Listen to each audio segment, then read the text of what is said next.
explanation of our conversation from earlier this week. Time now to visit with our friend Rehka from the Des Moines Register and find out what in the world's going on. Hi, Rehka. Good morning, Lou. How are you? Not unwell, thank you.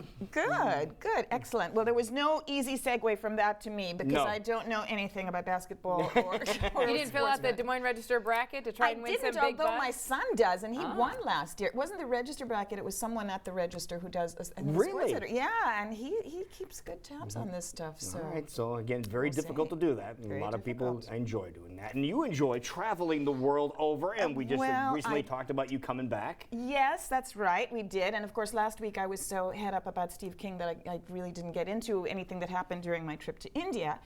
But now, against the backdrop of the U.S. Congress being set to debate dismantling Obamacare, as it's known, there's some things to say about our healthcare system in general and what's wrong with it. And one of those was driven home to me crystal clear during this trip to India.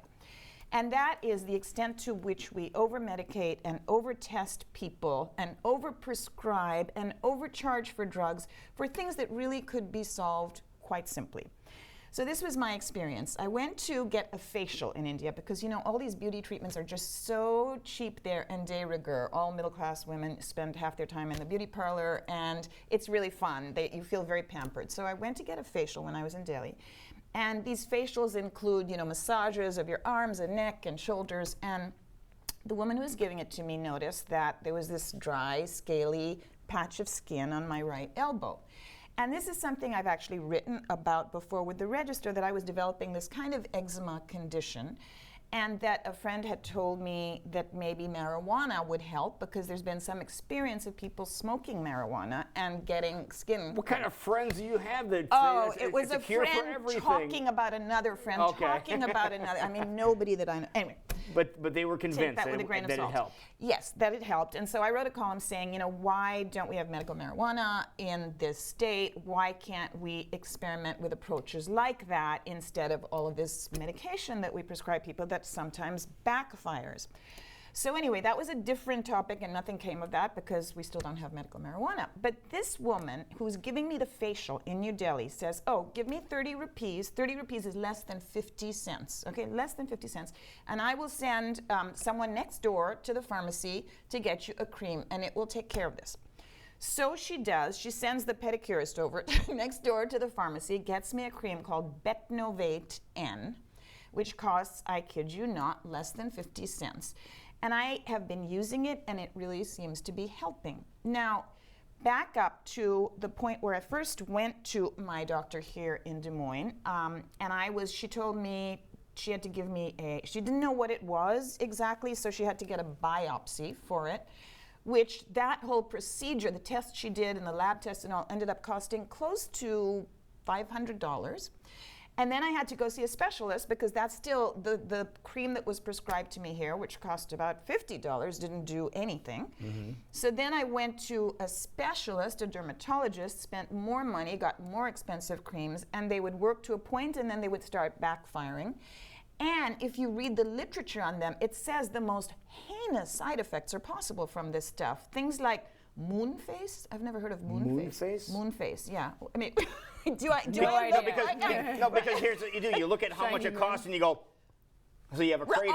That's where the moon face comes. That's where the moon face comes in, yeah. Okay, that must be it. Yeah. Okay, so there was that, and then a whole bunch of death, you know, up to and including death, and, you know, scary, scary stuff. So anyway, I used this stuff for a while, and then it started backfiring. I don't think I got the moon face, but you guys can correct me if I'm wrong. So I just stopped using that. Now this cream seems to be working just fine, and I could have spared myself all of the expense. No. What does this cream look like? Is it like a Noxzema cream? Is it like Carmex? It comes in a tube, in a small tube, 20 grams. And so, to be fair, the other one that what is 20 grams English?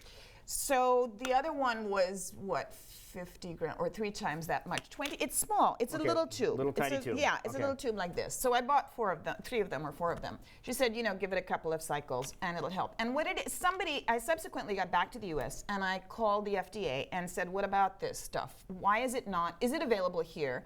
And she said, no, it's not approved. It's not licensed for distribution in the US. So I said, why not? She said, well, we can't tell you that. You can ask the manufacturer. So I tried to reach the manufacturer, but it's actually a British company. They have a distributor here or an office here, I guess, for other medications that are approved, but nobody ever got back to me, so I don't know anything. But I did a bunch of research online to see if there's any counterindication, and there was nothing that I could tell. Subsequently, after I wrote about it, people told me that it is a corticosteroid cream, similar to a cream that I had been prescribed before. Okay. So it is a medical treatment. It's not an organic or herbal or whatever, Indian specialized treatment. It is something made elsewhere. But the fact that you could get it over the counter without a prescription and that it could be more helpful than something that I was prescribed here with all kinds of testing really says something to me. And it says that maybe our approach is really wrong here, And subsequently, since that piece ran, and it was also distributed nationally, and it ran in the Miami Herald. See, this is something that you told us this morning that I was not aware of.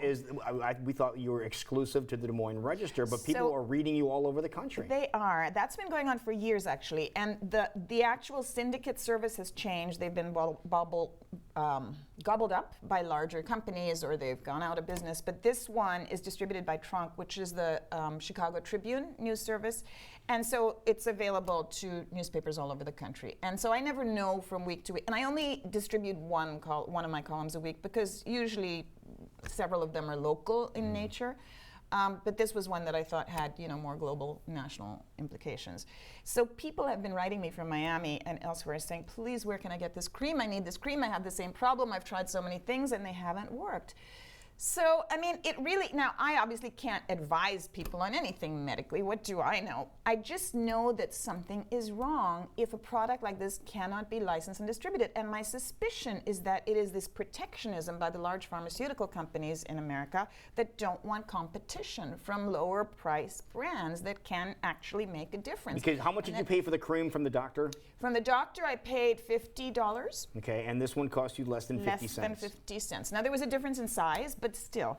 And then the FDA woman tells me, what I can't do, she says, I can't tell you why it's not licensed here, but what I can tell you is that it is illegal to bring medications into this country that were purchased abroad.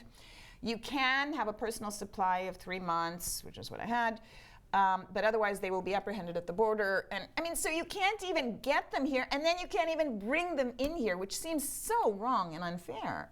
Wow. You hear quite often of people who travel to Mexico because there's medications that are over the counter and are much cheaper than what you can get here. So I think this has been a problem that's been going on for many, many years. Exactly. But as we're re-looking at possibly getting a new healthcare bill through our country, I think people are taking a closer look at things like this. Exactly. And I think one of the issues that really has to be tackled is the pharmaceutical industry and their lobby. There was that thing with the EpiPen, a few years ago where they were charging, 600%, I think they increased the price of that, and it was a life-saving product. So over here, the pharmaceutical companies can charge whatever they want. There are no controls on what they charge. Their argument is because they did so much research, they developed the product. They're trying to recoup some of the money from doing all the research to develop the product. So then why are other companies like this one, which is GlaxoSmithKline produced, Bitnovate, why could they not make the same claim? That's a good point. You see, because there are different approaches in different countries to whether medication should be regarded as a life-saving, necessity, or whether you can just completely charge whatever you want and treat it as just like another cosmetic product. Right. So, but you swear by this.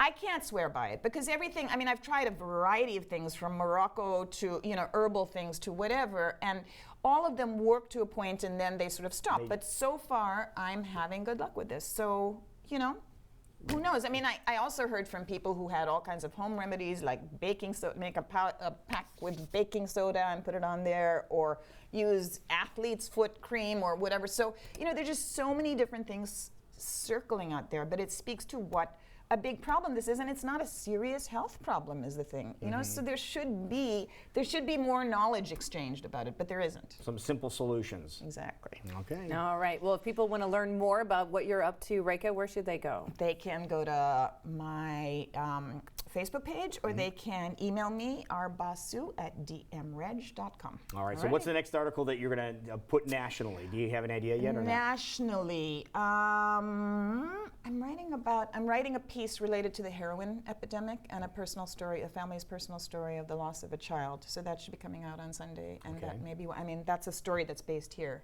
in town, but a lot more to be said about that subject. So look for it on Sunday. Wonderful. Thanks for being here. Thank All right, you. and glad your elbow's feeling better. Okay? Thank you. Thank you. We'll be right back. It is 8:51. This is CW Iowa Live in West Des Moines. Totally serious news coming up next. It is your dog, the most popular dog in the country.